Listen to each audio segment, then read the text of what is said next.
Hello, everyone, and welcome to the Life They Live podcast. I'm the host, Nina, and in this episode, I have a conversation with Toleen. We're going to talk about the topic of growing up abroad, and Toleen will explain how the countries she lived in shaped her interest in civil engineering.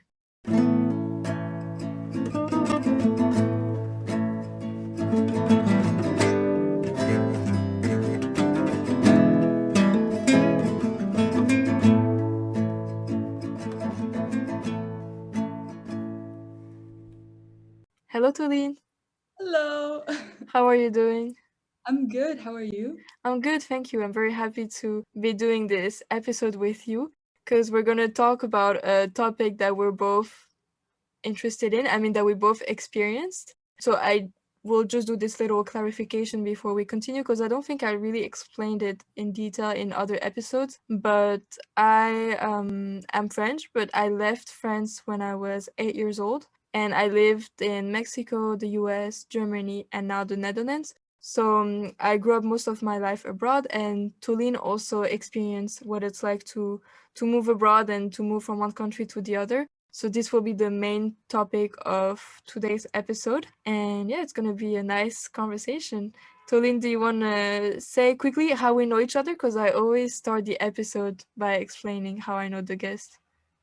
Yeah, so basically, we went to the same school when we were in Germany together. I think that was back in 2016.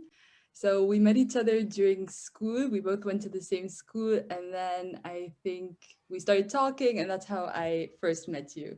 Yeah. I think you arrived 1 year after me, right? Yeah. Yeah, so we went to high school together and we had a lot of conversations about this topic actually.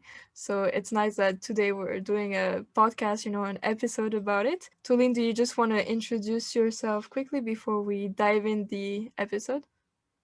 Yeah, okay. So I'm originally from Syria. I was born there and then I moved to Qatar when I was 2 years old. And I lived there till I was around 15 years old. And then I moved to Germany. And yeah, that's where I met you as well. Yeah, and now you're at university, so for Yeah, people who want to now know. I'm at a university in Hamburg. Okay, nice. We both lived in Stuttgart when we met, but then you moved basically the year we graduated, right? Yeah, Yeah. Mhm. we both met in Stuttgart. That's where I did school there as well. And then I moved because of my university. So then I moved to Hamburg. Yeah, the year we graduated. Yeah. Okay. So yeah, like I said, today we're gonna talk about your experience with growing up abroad. Many people experience it differently, so I think it's interesting to have different perspectives on that topic. To make it easier, maybe for people who are listening, I think we can go chronologically. So you said that you were born in Syria. Do you have memories or not really of that time period? No, no, not really. Mm-hmm. I like my early memories were from it like when I was living in Qatar. So I don't remember much of living there. I don't even remember living there. I just feel like I only remember my life in Qatar. Mm-hmm. Yeah, that's all I remember.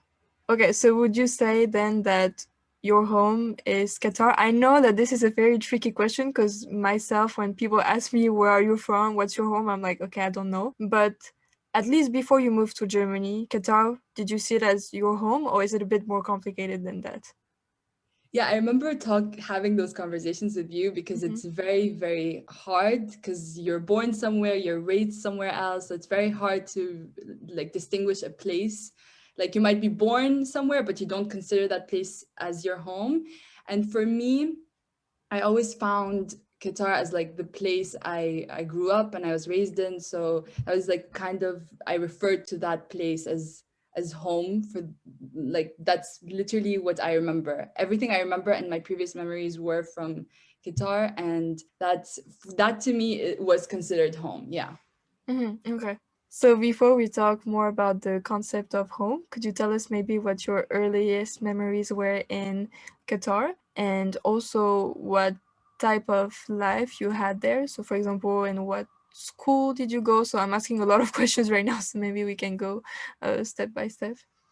Yeah. So basically, when I look back, at my life in Qatar, I honestly feel like that was the place that I remember everything from. I didn't know any other like place. I didn't live anywhere else at that point. I was just, that's all I knew. Mm-hmm. That's, I went to school there, and I stayed there. I stayed in my school for the whole time since pre like kindergarten, and I stayed there up until 10th grade, and that's when I moved. So I feel like every time I look back at my life there, it was literally just what you expect from like any childhood life. I grew up in the same place. I knew everything I knew was there, like the Mm-hmm. friends, family, my whole life. Everything I knew was just there. I didn't know anything else. And so I would say it was just very normal, I would say. Like it was just, no, yeah. So you didn't really think about it, if I understand correctly. Then Yeah, it no, was kind of I like, mm-hmm. honestly didn't even think that I would look back at it, and I didn't think much of it because I didn't know anything else. Mm-hmm. Yeah. Yeah, that was where I was raised, and I only knew there, and it was like comfortable for me. I would say I was really, really grateful to have lived in a place where I felt safe, and I felt like it was my home. Mm-hmm. Yeah. Okay. And also because I can imagine that we're coming back a bit to that idea of home, but I mean, people will have very different definitions of what home is. But to a lot of people, home, for example, might be where your family is, you know? And how was it in Qatar? Did you have like most of your family that lived in Qatar, or not everyone from your family lived there? Honestly, I would say, yeah, just my family, like my parents and my sister lived there. Those are like my family that I knew. But the thing about the going back to what you call home, the reason I did call it home was because I feel like I met people that were friends that turned into like family. And Mm-hmm. now I just feel like when I look back at it, I look at those people like they were family. Because even though we're not related by blood, but the whole journey I was with them. And so for me, they were family. And that's why I call like the place home, Mm-hmm. even though Okay. I wasn't born there, but I was raised there, and I didn't have like family by like blood, but I felt like I gained life relationships with people that became my family.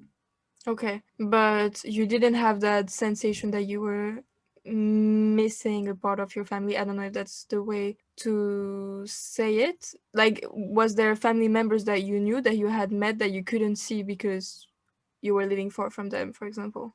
Yeah, I know what you mean, but I felt like I knew the people that were my friends, and that I feel like they became family with time. I felt like I knew them more than I knew my own family that was Mm-hmm. like living further. Okay, yeah, yeah. It kind of comes back to what you were saying of like you didn't even think maybe about the concept of home at that time because it was just like, okay, it's normal and I'm just, Yeah, yeah. exactly. Mm-hmm. Like for me, it was that was normal for me. Yeah, okay. And what kind of school system did you attend? I was in an international school.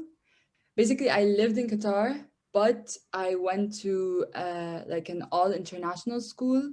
And so it was, I think the system was a mix of a British and an American system together. Mm-hmm. So yeah, it was like mostly English oriented.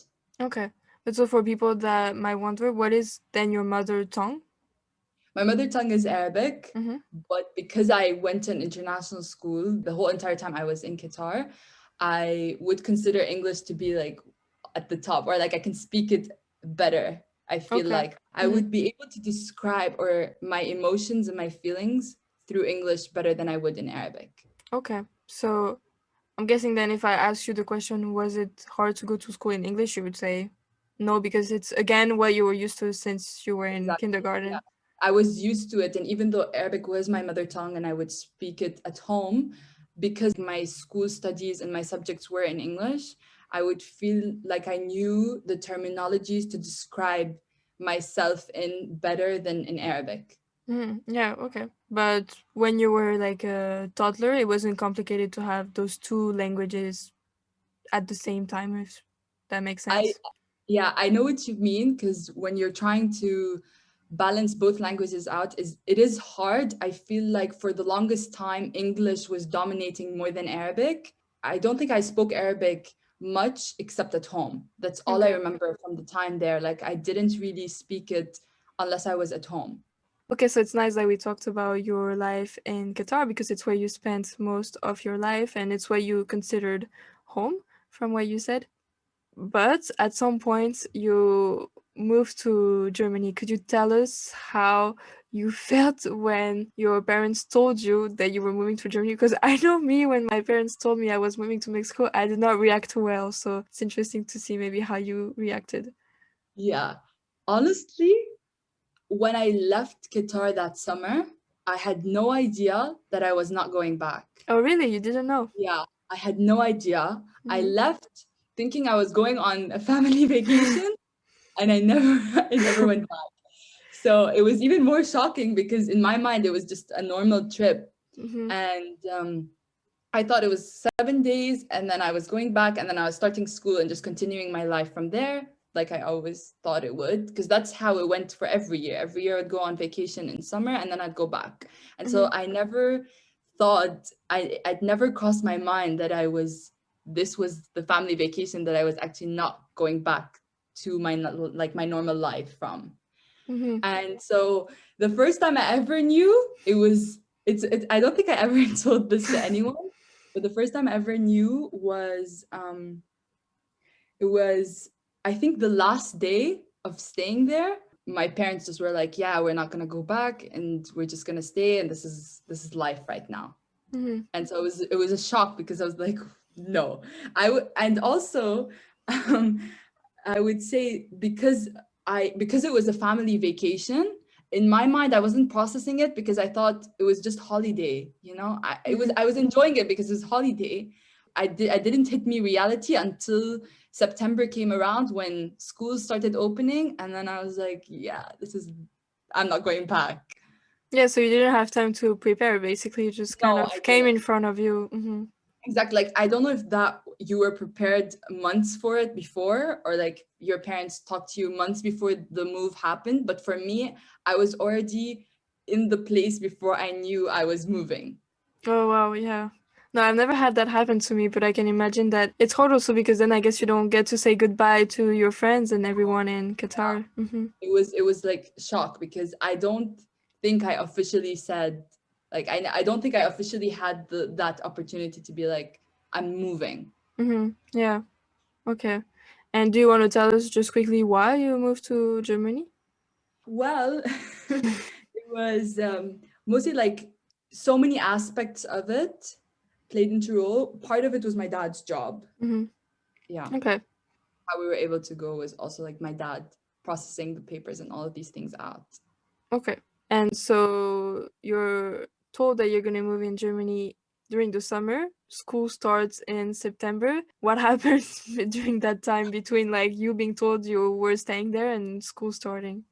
Yeah, so it was summer vacation. I was still trying to enjoy some of it, but at the same time, because around August, I remember, yeah, around the month of August, students in Germany would go back to school. At least in Stuttgart in the south, I would see students slowly going back to school in August. And then I was, okay, then what's going to happen with me? Where am I going to go? At that point, we didn't know what school I was going to go to. We didn't even research. It was like all so sudden. It's like sometimes you have time to like research where you're going to live, which school you're going to. We didn't have that because it was just it was a shock. Mm-hmm. And yeah, so those months, it was kind of like so confusing because I didn't know what was going to happen in a few months, or which school I was going to go to. I obviously had some thoughts I was thinking, and I remember just thinking, I don't know how I'm going to adapt. Like, I remember questioning myself. I was like, this is going to be new. I don't know how it's going to work out. I have no idea. But even though I was terrified, like I was really, really scared, because in movies they prepare you that this is like not an easy experience. I feel like at that time I was watching so many movies and I was like thinking, this is not going to be easy. I already had a thought in mind that it was going to be bad before it even started. So you did Because have assumptions, yeah. I already had an assumption and I thought this could be, this could not be so easy. It's going to have challenges before I even started. Like this was just the beginning. Yeah, and also when you move when you're older, that also plays a role. I mean, it's different if Yeah, you move when you're like 8 and when you were 15 when you I moved. was 15. Yeah. 15, yeah. And in high school.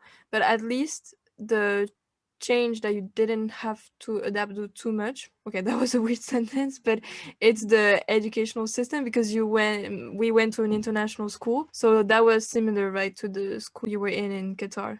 Or was it even different? So that's what I thought. I thought that I was gonna go to, even when we decided what school I was gonna go to, and it was the international school, I thought, okay, it's gonna be similar because I was like already used to it. And yeah, I thought I was already prepared for it, that it wasn't gonna be so different to me. But it was a totally different system that I was not prepared for. Mm-hmm. And even though it was an international school, it was a system that I didn't know how to work with because my previous system was mostly exam oriented. You do exams and it kind of what you said like France also had the same like system of just you study for the exam and you do this and that's it, Yeah, right? yeah. I mean, you can see me right now. I'm smiling because I'm like, this is exactly what I experienced. Like going from exams to like, I mean, it's international school, so the IB, they call it like critical thinking essays. And I Exactly. remember when I arrived, they were like, okay, you have to do an essay for next week or something. And I was like, what is an essay? I don't know what an essay is, you know? Yeah, same. That was like a shock for me because before I only wrote essays that were 300, 400 words, and now they're asking me to essays like 2000, really big, and not just essays on in general. It was essays that were I don't know, like we did different essays and it was a lot of critical thinking, a lot of theory of knowledge, a lot of things that I wasn't prepared for and I didn't know how to do that. And especially at an older age, like I didn't know how now I was going to adapt to this new system where I was exam oriented my whole Mm-hmm. time, like the whole time I was in Qatar. Yeah, yeah. Yeah, you might think that it's hard to adapt to a system when it's a different language. I mean, I had that, for example, me when I moved from Mexico to the US, I didn't speak English, but I went to an American school and it was really hard because I didn't speak English. But now when I moved to Germany, for example, I was like, okay, well, it's fine. Now I speak English, so it's going to be okay. But at the end, then the system was so different that it was also a bit hard to get used to the academic system, so the essays, the assignments, and everything. So I totally understand what you mean. Of like, even if you speak the language, that doesn't mean that it's gonna be like super easy and that you're just gonna Yeah. understand all of it. You know? I remember talking to people and like in Germany, they said to me, it's probably easier for you because you already know English and then you just entered the system that was just English and you didn't enter, for example, a fully German system and like the language. But at the same time, it was still so hard, even though it was in English, just because the system was totally different, and I wasn't used to writing essays like every week. I wasn't used to that. Like that was totally new for me. Yeah. So the first year of high school, how long did it take you approximately to get used to the academic system? Like at the end, how did you experience school? Because it is still part of like moving abroad, because of course school, you know, especially when you're a child or an adolescent, plays an important role. So was it challenging, or how did you experience it? You mean like the academics? Like how when did I get used to Yeah, the more the academics. academic part of it? Mm-hmm. I think I honestly I remember talking to you about this. The first year is always really, really hard.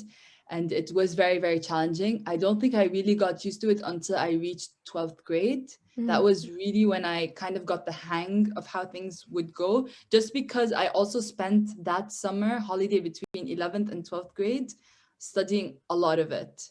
I Mm-hmm. remember starting some of my extended essay, like for people who don't know, it's just an essay that you have to write. I think it's 4,000 words. Was it 4,000? I think so, yeah. So you just have to, you choose a topic and you write the essay about it. And for me, I started it even during my summer because I wanted to try to prepare for it.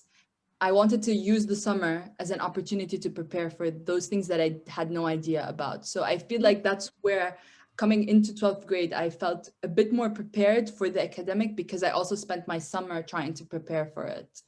Okay. Yeah, in grade 12, so grade 12 is basically the last year of high school.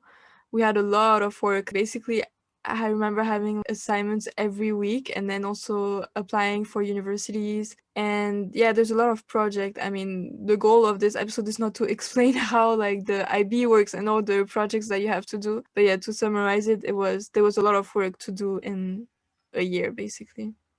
Yeah. Yeah, exactly. And I felt like that was the year I had to do most work, but it was also, so for some people, 11th grade during that time, 11th grade was easier than 12th grade. But for me, 11th grade was still as hard because that was the year I was trying to adapt. But people like during the IB, people would say 11th grade was easier. And it's true, like it is easier because you still don't have so many projects to work on. But for me, it was really, really hard because it was the first year. And then 12th grade was when I felt like I got how the system would work. But then I was like, I had to now focus on like all those projects that I had to work on. Mm-hmm. So I feel like those 2 years were extremely fast and so much work. Yeah, because 2 years is quite fast. I mean, it's Yeah. only 2 years of school.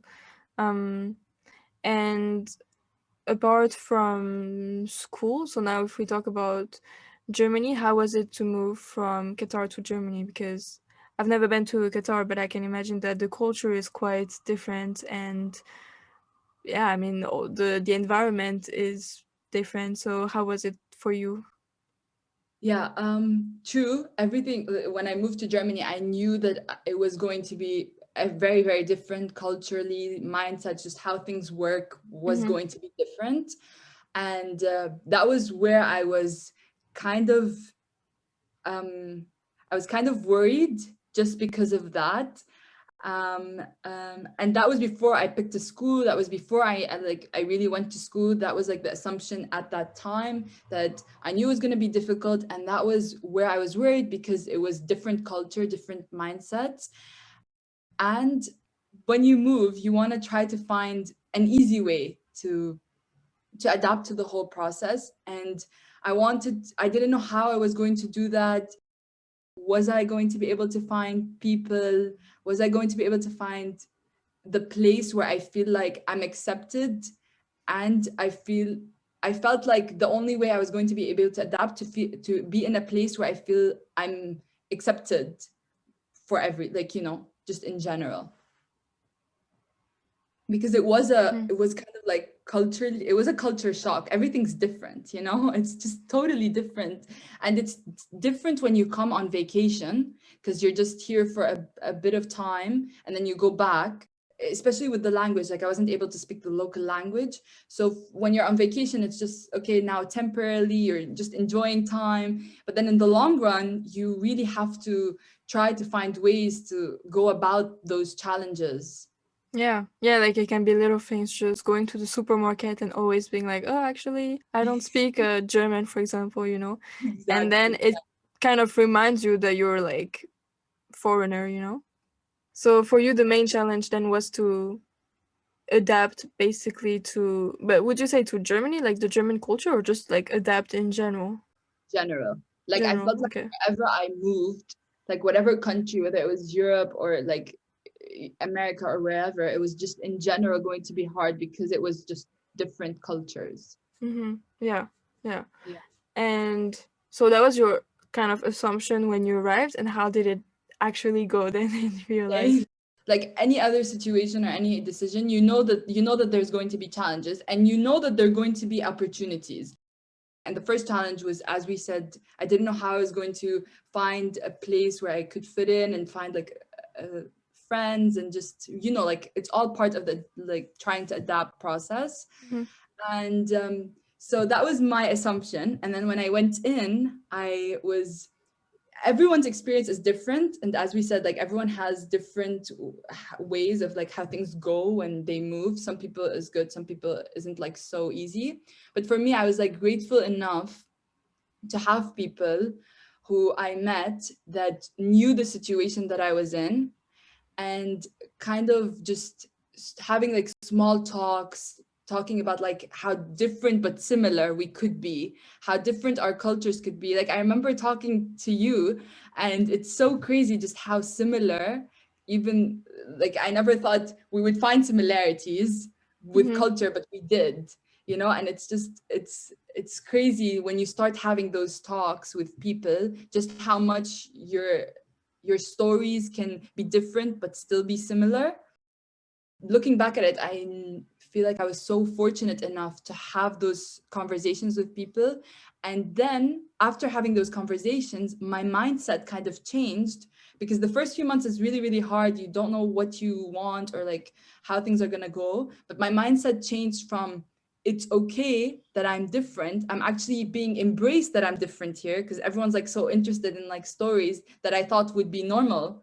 And now when I'm telling those stories, everyone's like so interested. So I found it so interesting, the fact that like my mindset changed to feeling good that I was like different and that we were all so different. And then I went from being scared and shy to actually finding a place where I wasn't only feeling that I was actually happy that we were all like different cultures and different people, but at the same time I was like being creative because we were talking about those topics. And we also talked about so many things that you wouldn't really think you would talk about with someone who was similar. Mm-hmm. Yeah, it's so great to be in an environment with people that come from different cultures, you know, and you realize that even though people might come from countries that are like very far away from each other, you find a lot of similarities actually between Yeah, countries and between cultures and between experiences. And yeah, so I exactly. totally Like understand. even I remember we would have talks about just, and when I say like creative, I mean we would really have talks about, you know, stereotypes that would happen, what we thought. I was also like really at the beginning worried that there would be those stereotypes, that people would only already have like they would already have a picture, an image of how one could be before Hmm. actually like really meeting them. And so I felt like those conversations was really like were really interesting to have. And Yeah, so yeah. Did you experience stereotypes when you were in Germany? So, like in the streets, for example, or any place? I remember one time we went to Starbucks, you and I, and one time there were like French people talking about us, and then I understood and I was like, okay, those people are talking about us. And the other time it was like people talking Arabic about us, and then it was just funny because when we were going out together, then it was like, you know, even in little things you could find like cultural aspects that were also interesting. yeah, yeah, I remember. Like when you say stereotypes, I feel like we all kind of did in a way. Like let's say for example when we talk on the phone, because it wouldn't be the local language. When we talk on the phone, that's when I really felt it, because I would get stares for talking on the phone in Arabic. And that was I think one of the times I felt that talking in Arabic was something weird, because I didn't feel that before, because I would just talk freely. And now I was like talking in a different language and people would stare. And that was when I felt it at the beginning. Mhm. I Yeah. feel like you felt that as well. I feel like with all of us, we felt that when we talk in a different language. Yeah.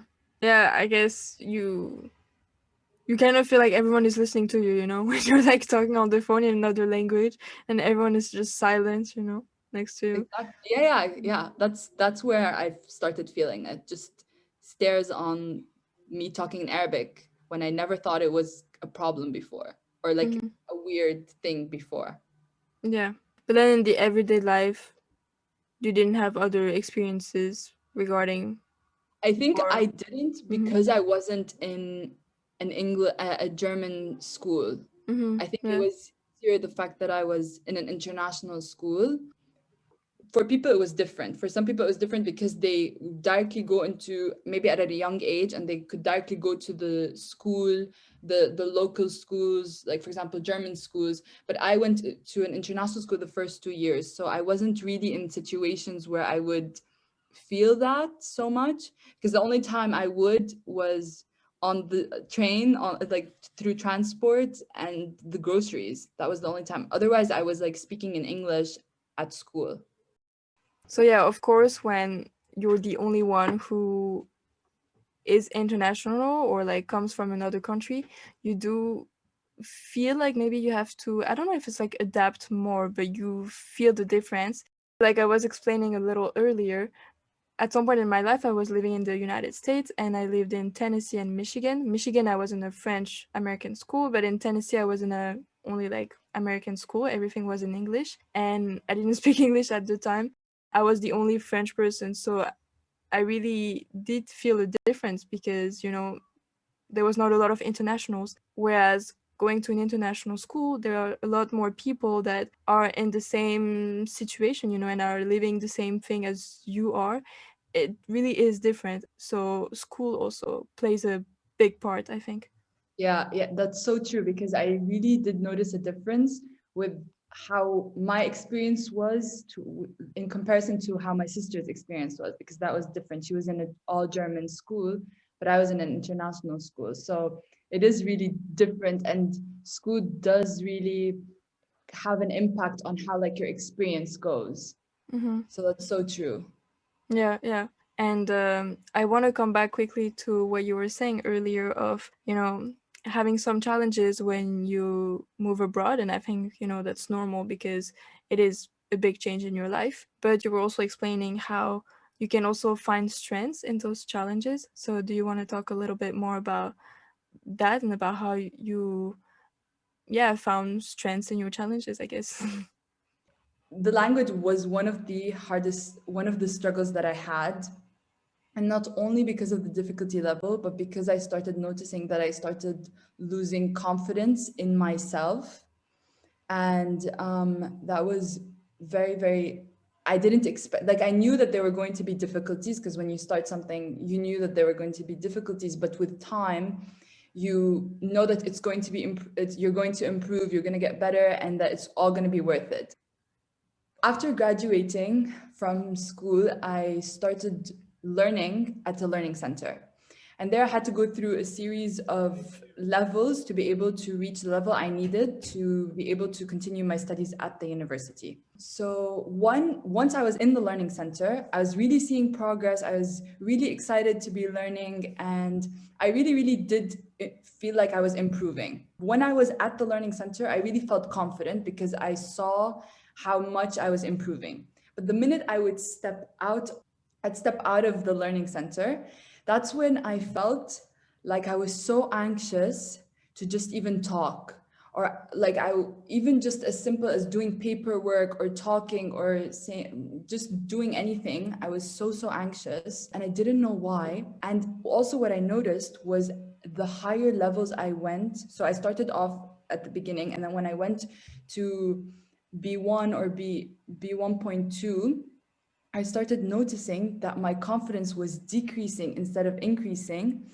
And I was talking to family or relatives about it, and they said, I thought the more you learn something, the more you feel confident with it. Mm-hmm. But for me, the opposite was happening. The more I was learning, the more I was losing confidence in myself, because I was always so anxious to talk. I was so anxious to make mistakes, to maybe not form the right sentences. And because you're at a higher level, you're expected to know more or be more Yeah, like better, I right? understand what you mean. Yeah, yeah. And it was the total opposite was happening with me. I was losing more confidence the more I went up with the level. Mm-hmm. And especially outside the learning center, because the minute you start talking, people think, oh, okay, she knows how to speak, because they don't know you're learning.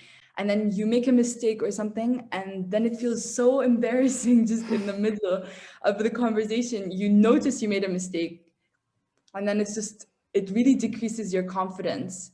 And that was something that was so new to me because I thought the more you learn something, the more you would feel confident at it. But the opposite was happening with me. And it happened to me up until I even started university because I was so scared to even start a conversation in the language.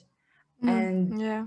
I stopped talking. And that was something that was just, I needed to talk to learn, but I was so scared to talk. Yeah, yeah, I completely understand what you mean. Like when you were explaining, it made me think of me with Spanish because I lived more than 4 years in Mexico, and so I learned Spanish. So I speak Spanish, and I can understand Spanish. So there's really no problem. But because I know that I speak Spanish, I'm not a beginner, like I can have conversations and everything. But I know that my accent is not perfect. So I really have a problem with my accent. And every time I'm kind of anxious to speak to people in Spanish, even though I want to, because I'm like, yeah, but I know how to speak Spanish. So it's going to be more awkward if I make a mistake or if my accent is not good because I should speak it perfectly. Like, I don't know if it makes any sense, but when you have a certain pressure and you're like, okay, I speak the language, so I should just speak it, you feel even more embarrassed, I think, when you Yeah, speak it not it's that so good. I don't true. know. Yeah. It's so true. Because Mhm. as you said, I did notice that I was understanding so much more. Mhm. And in my head, when I would form sentences, I would feel like I'm ready. But the minute I would want to talk, I didn't want to because I Mhm. was like, no, I'm not ready. I don't want to say anything and then sound weird, especially with the accent. That was something I struggled with a Mhm. lot because I sounded foreign. Like I sounded as a foreigner because I wasn't going to be fluent. But that was such a struggle for me because I knew that I was sticking out. Like Mhm. it's just the minute I spoke, that's when they knew I was a foreigner. Yeah, but it's an interesting comment because you would think, okay, once you know how to speak the language, that's it. You're part of the, I don't know, you cannot say really part of the culture, but that's it. Now you are integrated, you're adapting Mhm. to the culture. But now what you're actually saying is, wow, the minute you speak the language, but you still have the accent, you're kind of still, not Exactly. really Yes. integrated. Exactly, because you would think that once you would learn it, you'd feel more okay into the adapting process. But then it's like it's frustrating when you still feel like you're still sticking out, And that was such a struggle. That was so, so hard. Yeah, yeah, like even in English, me for example, I did high school in English. I stopped French studies when I was 15 and now I'm 21, and from my 15 years old to now I've only been in English system. I did high school in English. Now I'm at university also studying in English. I basically speak more English than I speak French. More English as in like I don't speak French every day, but I speak English every day. But still, people tell me, you have a French accent. And I'm like, so what do I have to do to stop having this French accent? It's still, even though you do effort or you study in that language, you still have that accent that like follows you everywhere. Yeah, with English, even though I spoke it and I started school in English, I never really did Arabic at school, except the language the language Arabic at school. But otherwise, I had all the other subjects in English. Hmm. But I don't have an accent that would, an American would sound American and a British would sound British. But for me, like I didn't sound anything, or like not anything, but I didn't sound. I don't know, when you for example, people who aren't from America but grew up in America, they would adapt an American accent. Hmm. And I feel like even though I did speak English the whole time, I Hmm. don't have an accent that would show that I would speak Yeah, it. I I understand don't what know you how to mean. explain it, but it's Hmm. the accent really does play a role. Yeah, it's kind of funny because I was saying I have an accent in English. It's not that it's annoying, but it's just I feel that I will never speak English perfectly. And you're saying the opposite, that you don't have an accent when you speak English. So it's funny to Yeah. have like that I kind of know. mirror. Yeah. Yeah, it's weird. Hmm. It's complicated. Language is complicated, true. Yeah. Yeah. But just to clarify, so after high school, you decided to learn German. So that's Mhm. what you're talking about, learning German to go to university. So you wanted to go to a German university. That's why you did that entire process. Yeah, I was like already in Germany. I looked at a lot of universities and I applied in the UK. I even applied to the Netherlands. Mm-hmm. Um, Yeah, I but remember.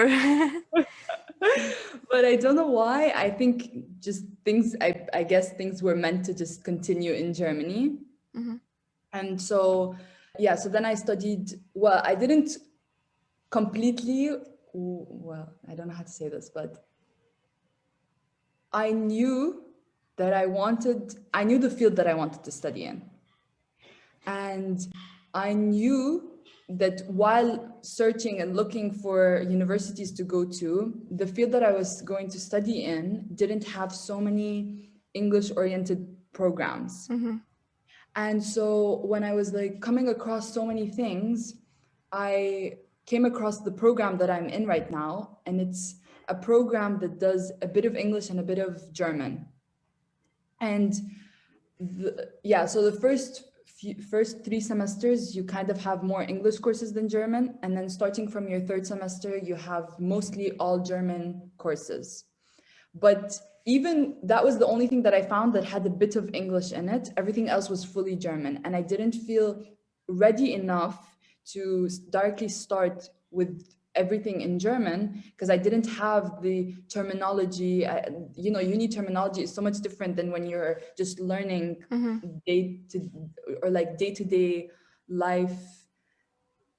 I don't know how to say this, but like it's so much different when you're learning at a learning center just how to start speaking or how to order things or those things. When you're at uni, the terminology is going to be so much harder, and I didn't feel ready enough to start fully in German because I didn't have that much, or I didn't have that level, Mm-hmm. and I needed a C1 for that, and I only was able to reach a B2.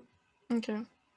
And so when I came across the program that had a bit of English, I really liked it because I said I would ease into German. I would slowly try to manage the German courses, like the German oriented courses in my first 2 semesters. And then I would slowly learn more terminology as I went along. Mm-hmm. And that's the reason I chose this program. But to kind of come back to the question about, having challenges, but then at the end Yeah, you find strengths, then we could say that basically it was challenging for you to learn German, but then at the end, because of that process, you were able to go to a German university in Germany. exactly. Yeah, Mm-hmm. even though it was the one of the hardest challenges and I struggled so much with a lot of aspects to it, right now, without it, I wouldn't be able to study at university. So my biggest challenge became my biggest asset. Yeah, well, that's a great motivational sentence. Yeah.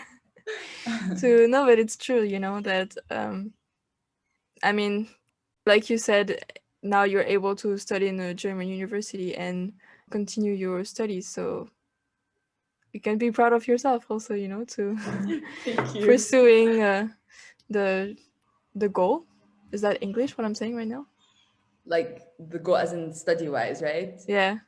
Yeah. So now, just so that we can go towards the end of the episode, we will also talk about civil engineering, which is the field that you decided to choose for your studies. And when preparing this episode, you explained to me that the places where you lived influenced your kind of interest towards the field of civil engineering. So do you want to explain a little bit how? Yeah.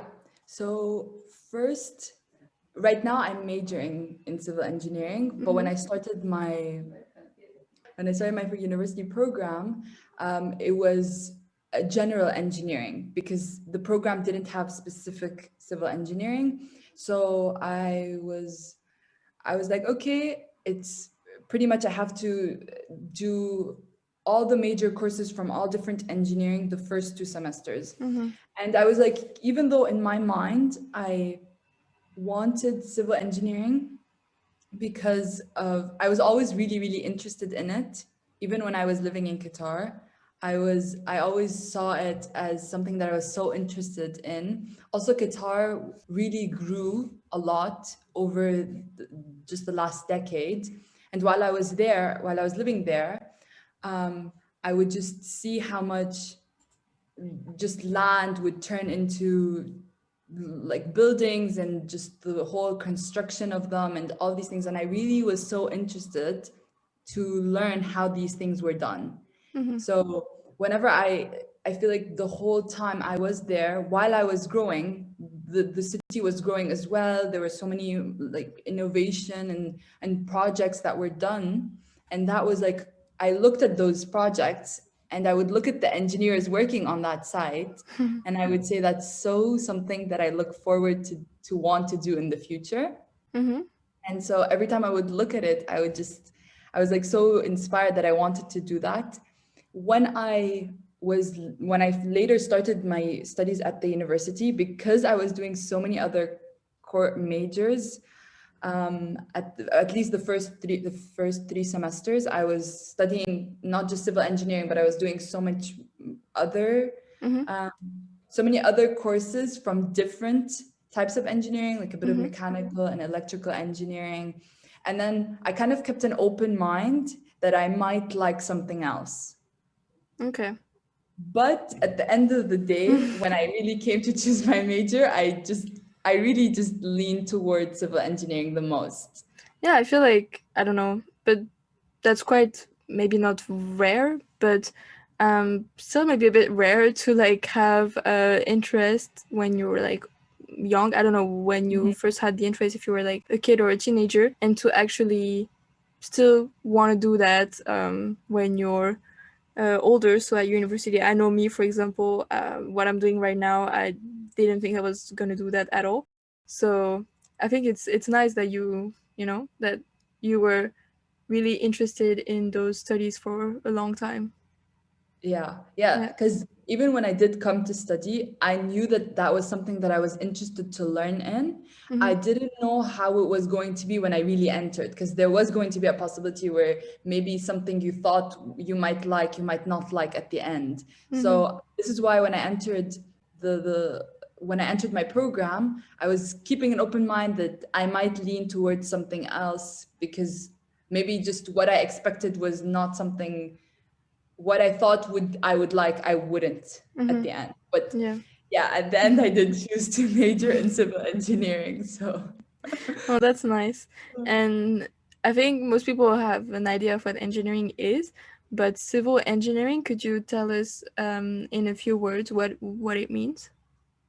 yeah, so civil engineering usually involves many different things, and you can major more into it later on in the Mm-hmm. future. Civil engineering is mostly engineering that is to do or like to do with the construction site, how the buildings are done. It's also to do with how you can protect them Mm-hmm. from it's whether it's fire, or how do you have to protect them from cold or heat or mold or all these things. That's like to do with buildings, and that's what I'm interested in. But you can also have things to do with just bridges and just sewage systems. It can be like it can vary. It can Mm-hmm. vary so much, and my interest is really into just the building sites and the construction side of it. But it can vary into so many different aspects. Okay, yeah, that's very interesting. It's not I think, a job that you're introduced to in high school. Yeah, true, because you're mostly taught about just the fields themselves. And I think Yeah. we talked about this before, just how much in one field there could be so many different jobs that you can Mm-hmm. find in one field. Yeah. Like, Yeah. even though I am studying civil engineering, later on, what I want to do, whatever I want to like master, Mm-hmm. whatever I want to do next, I really want to look into more of the management part of engineering, or like civil engineering, like the management part. Just how much would this cost, or the whole project, how much would that cost? And it's just so much wide range of variety that you can do in one field. So Yeah, that's very interesting. And like I said, I think people mostly think of engineering, but don't necessarily realize that in engineering you also have a lot of different branches and specializations. And at the end, it's kind of like this for everything, you know? in one type of job, if we may say it like that, there's like hundreds and hundreds of other jobs. Yeah, Mm-hmm. even in like one project, just as for example a building or construction project, just how many different types of engineers are also related, because it's, you don't only have like a civil engineer on site, you also have the architect, you also have the environmental engineer, like you have so many engineers on the site. Mm-hmm.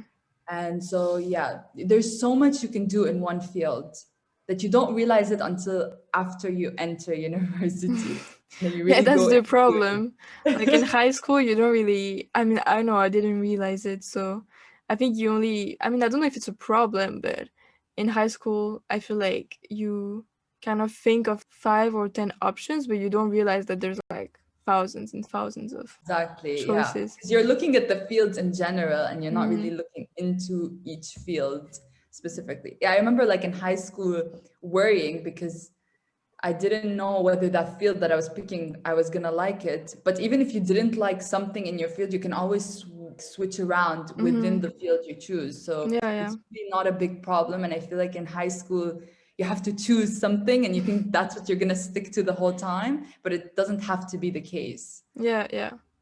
Yeah, I mean, for everything also, I'm just thinking like randomly of something, but law, for example, if you think you want to do law, you can be a lawyer, you can be a judge, you can work in an organization, you can work in an NGO, you can work in the government, you can, in one, again, I'm saying type of job, I don't know if it's the best term to use, but you can have like a lot of different positions, and, you know, that's something Yeah, that you don't necessarily consider, I think, when you're in high school. yeah, yeah, that's so true. Because Yeah. I saw so much more after I went into the field and so many more options you could choose of where I didn't really know of before I entered my Mm-hmm. field. Yeah. Okay. Well, thank you, Toleen. I really liked our conversation. And I think we talked about a lot of different aspects of growing up abroad. And it's really nice to have your perspective. And yeah, we talked about your experience and also your studies. So if people are interested in civil engineering now, you know more about the topic. And also, I liked how um, you shared the message that, even if you have a goal and it seems hard or challenging, it doesn't mean you can't achieve that goal, and that's a nice message. So yeah, thank you very much, Toleen, for doing this episode with me.